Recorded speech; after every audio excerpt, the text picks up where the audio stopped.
Kahapon naglabas ang mga tao ng mga baliktanaw nila sa social media kung ano nangyari doon sa mga senator judges nung time na yon.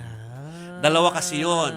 Yung mga senador noon na bumoto para buksan yung envelope at Oo yung, nga. yung mga bumoto para hindi buksan yung envelope. Oo.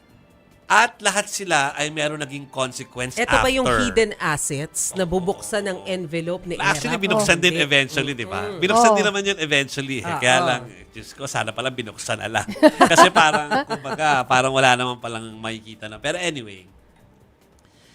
So, yung mga, gusto ko lang po sabihin na sa listahan na yan, karamihan, if not almost all, karamihan po ng mga nagsabi noon na wag buksan, tapos alam natin ang damdamin ng mga tao noon is really for to open. Yes. Oo. Transparency. Natalo sila sa mga succeeding elections. Sumalangit Sumalangit tawa yung iba, no? Like Blas former Ople. Senator Tessie Aquino Oreta ay sabi niya wag buksan at natalo siya noong 2007 elections. Hindi ko sinali si Cablas Ople kasi si Cablas naman nag-transition to Foreign Affairs Foreign Secretary. Affairs. Naging kalihim po siya, no?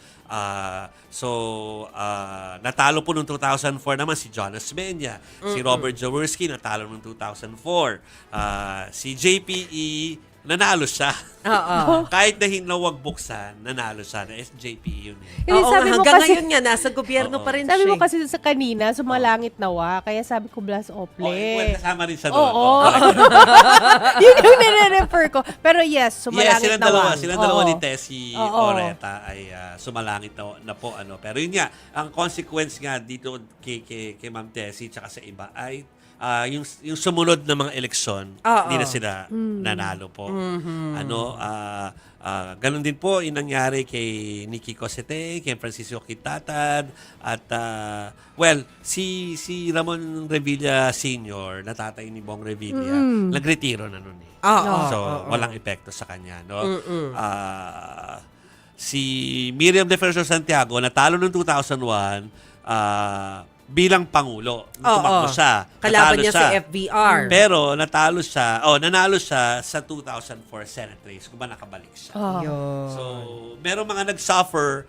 Kaya ko po sinabi, namayapan na po to, pero hindi naman po pwede yung iburahin yung video eh. Kaya po naging dancing queen noon si Tessie Aquino Oreta. Dahil matapos desisyonan na wag buksan yung envelope, nakita siya na sumasaya. Oo nga, Yes. I remember Na that. ang akala ng mga tao, because of tuwan-tuwa siya, nagsi-celebrate siya, nanalo yung hindi pagbubukas. Yes. Tapos nakikita doon umiiyak sila Loren Legarda. Those visuals, na pag nangyayari po sa isang impeachment, naaalala ng tao. Very telling. Naaalala. Totoo yan. Kaya siguro ayaw rin nilang magkaroon ng proseso ng impeachment kasi yung mga visuals na makikita natin, tatanim sa utak ng mga tao. Oo. So, baka ganun po. Pero ako, nagwo-wonder ako kung meron ba silang internal survey or mga pag-aaral, kung ano ba yung pulso ng mga tao, itutuloy ba yung impeachment or not. Kasi I'm sure nakikinig sila dun sa sasabihin ng tao, especially course. na The nagpe-prepare voters. sila for the presidential elections on 2028. Yeah. It really matters.